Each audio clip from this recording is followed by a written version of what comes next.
So I just want to give you guys a conclusion and summary to the unboxing of the mystery box of costume jewelry that I bought so that I could harvest for resale on eBay.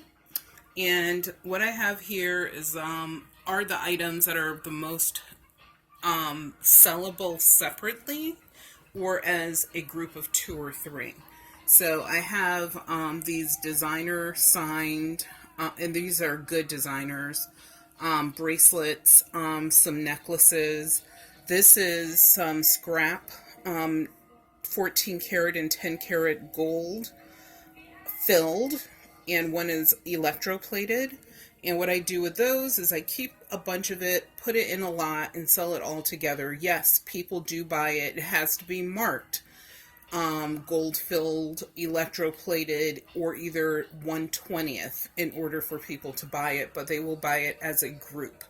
I have this Cub Scout clip, which goes on their kerchief around their neck, so it's a cool vintage piece. This crucifix is a part that was given, or piece given to a military person. It's signed on the back. It says, "Pray for our troops." And I have a couple Cookie Lee pieces, which I'm really excited about.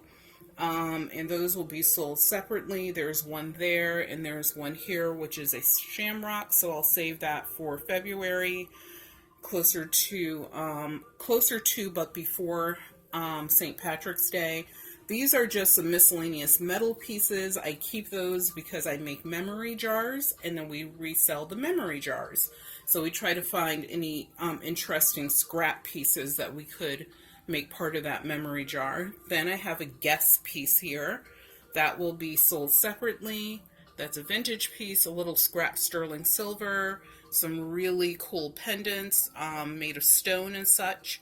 So pretty much that's it. I showed you guys these before, so those will be sold separately as well. So from that box, I would say that the profit on it will probably be between, I would say on the low side, $50, $60. On the high side, probably $120, $125. I spent $30 or $40 on the box. Oh, plus I have all of this, which will be sold as a lot itself. And I probably will list it for about, $25, $30 plus shipping and handling. So we definitely made all of our money back plus a profit on this. It's not something that I do often. It's rare, but it's fun. Come back to the Velvet Lounge again. Remember to subscribe. Please leave comments below whether or not you buy for resale in lots online, and let us know what your best hit was. So thank you so much.